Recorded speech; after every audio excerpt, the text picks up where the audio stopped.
my channel. Hope you are doing good today. So in my today's video we are gonna be making delicious hummingbird cake. It is the rich, moist and flavorful cake which is full of toasted pecans, ground cinnamon, mashed bananas and pineapple. And then we are going to fill and frost the cake with delicious cream cheese frosting and topping it with more pecans. So friends, for those of you who are new to my channel and are visiting here for the very first time, we make a lot of delicious things here. So please don't forget to hit the subscribe button and also the bell notifications to get notified whenever I post my new videos. So friends, without any further ado, let's get started with the video. Into my mixing bowl, I'm going to be adding in around 2 to 3/4 cups of all-purpose flour, 2 teaspoons of baking soda, 1 teaspoon of salt, 1 teaspoon of cinnamon powder, half a teaspoon of ginger powder, half a teaspoon of nutmeg powder. I'm going to sift all these ingredients into my mixing bowl. I'm going to mix it up thoroughly with the help of the whisk and I'm going to set this aside. And here I've got a can of pineapple. The drain weight is around 270 grams. So I'm going to mash it up in the blender. And here I've got around 2 ripe bananas. I'm going to mash up the bananas. The bananas which are ripe and spotted are the best for making of this cake. Mash up the bananas and set this aside. And now I'm going to be moving on to my wet ingredients. So I'm using 3/4 cups of sour cream. It gives a lot of moisture to the cake. You can also use plain yogurt if you don't have sour cream. 3/4 cups of vegetable oil. Then I'm going to crack in 3 eggs into this mixture.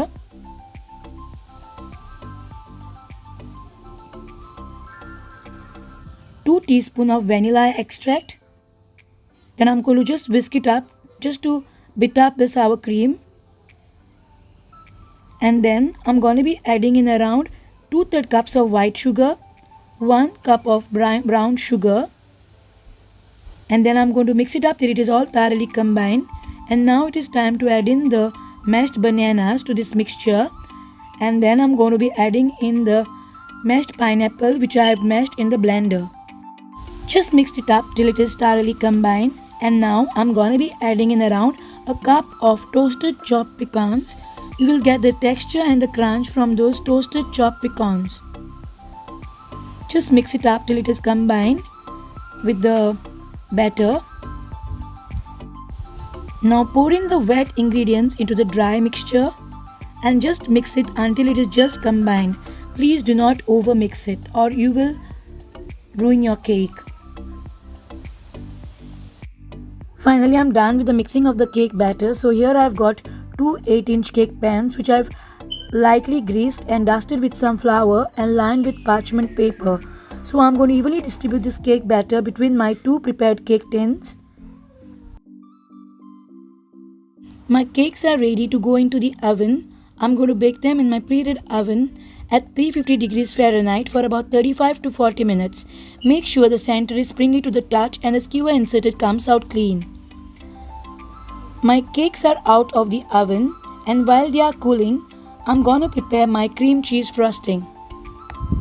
Here I have got around 300 grams of softened cream cheese, 115 grams of softened unsalted butter. I'm just going to beat it up. Make sure to scrape the bowl as needed in the middle. Then I'm going to beat it up further till it is thoroughly combined. Now I'm going to be adding in around a teaspoon of lemon juice and a teaspoon of vanilla extract to this mixture.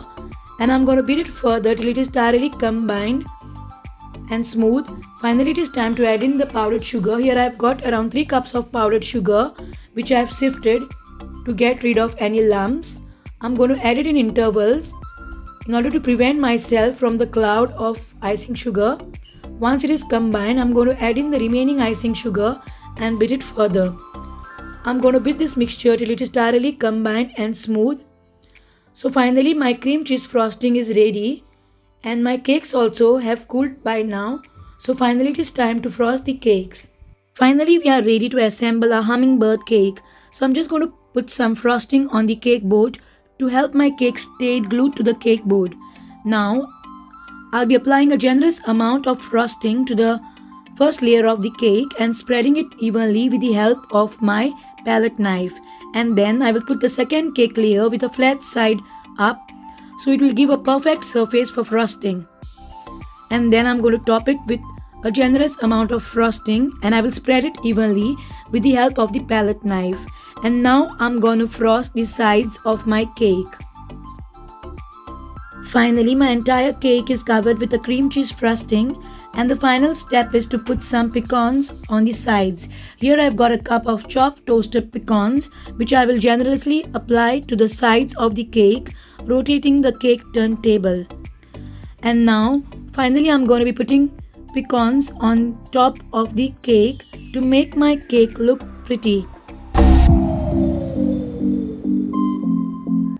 So now I'm going to be giving some final touches to my cake, and I'll pull the paper towels which I placed underneath the cake, which will help my cake turntable to be free from mess.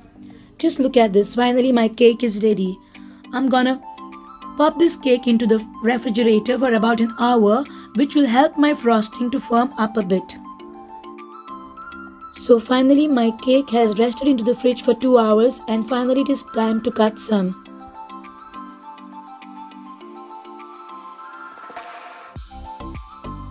Just look at this cake, it's so moist and so flavorful. Let me enjoy my cake, and I will see you directly into my next video. Thanks for watching. Bye bye.